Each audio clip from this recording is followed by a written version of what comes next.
ఆ ఊరిలో హోలీ వెరైటీగా జరుపుకుంటారు. దేశవ్యాప్తంగా అందరూ రంగులు చల్లుకుంటూ వేడుక చేసుకుంటే ఆ గ్రామస్తులు మాత్రం హోలీ తర్వాత రోజు ముక్కు ముఖం పగిలేలా కొట్టుకుంటారు, పిడిగుద్దులు గుద్దుకుంటారు.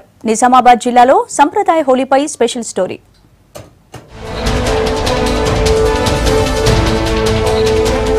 నిజామాబాద్ జిల్లా కోటగిరి మండలంలోని హున్సా గ్రామంలో హోలీ సందడి వేరు. అందరూ రంగులు చల్లుకుంటూ కేరింతలు కొడుతూ జరుపుకుంటే వీళ్లు మాత్రం కొట్టుకుంటారు. ఇక్కడ హోలీ రోజు ఎంత సందడో పండగ తర్వాత అంతకు 100 రెట్ల హంగామా ఉంటుంది.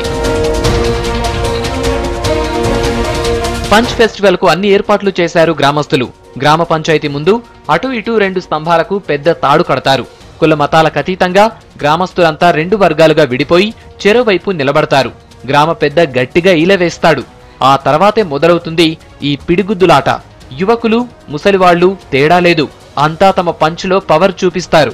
హోలీ పండుగ వచ్చినట్టునే మా హున్సా గ్రామానికి ఒక ప్రత్యేకత స్థానం ఉంది. గ్రామ ప్రజలమందరము కలిసి 2 వర్గాలుగా విడిపోయి మధ్యలో ఒక తాడు కట్టుకొని ఆ తాడుకు పట్టుకొని మరి ఒకరికొకరము మరి పిడుగుదాట గుద్దుకోవడం జరుగుతుంది.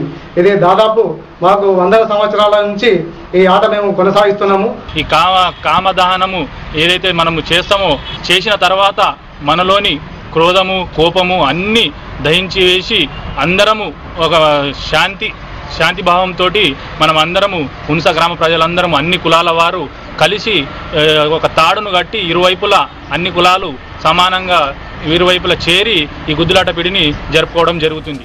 ఈ సంప్రదాయ ఆటలో ఎడమ చేత్తో తాడును పట్టుకుని కుడి చేత్తో ఎదుటివారిపై పిడిగుద్దులు కురిపించాలి. ఇది గేమ్ రూల్. పగ ప్రతీకారాలు చూపించొద్దు. ఈ ఆటలో కొందరి మూతులు పగులుతాయి, కంతలకు దెబ్బలు తగులుతాయి. గాయపడ్డ వ్యక్తిని తోటివారు భుజాలపై మోసుకెళ్లి కామదహనం చేసిన బూడిదను రాస్తారు. ఆ బూడిద రాస్తే గాయం మానిపోతుందని వారి నమ్మకం. అంతా అయిపోయాక షేక్ హ్యాండ్స్ ఇచ్చుకుని ఇళ్లకు వెళ్లిపోతారు ఊరి జనం.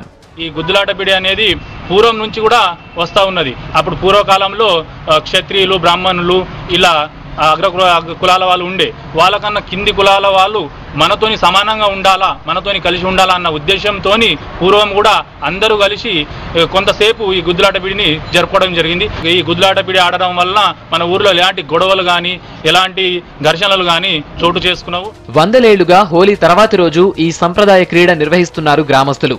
ఒకవేళ ఆడకపోతే గ్రామానికి కీడు జరుగుతుందని అనుకుంటారు. పోలీసుల జోక్యంతో గతంలో ఓ ఏడాది నిర్వహించలేదు. ఆ ఏడాది గ్రామానికి మంచి జరగలేదని, అందుకే ఆట నిర్వహణలో తగ్గేదే లేదంటున్నారు గ్రామస్తులు. ఆట పూర్తయ్యాక కళ్ళు మందు ముక్కతో పసందుగా విందు చేసుకుంటారు గ్రామస్తులు.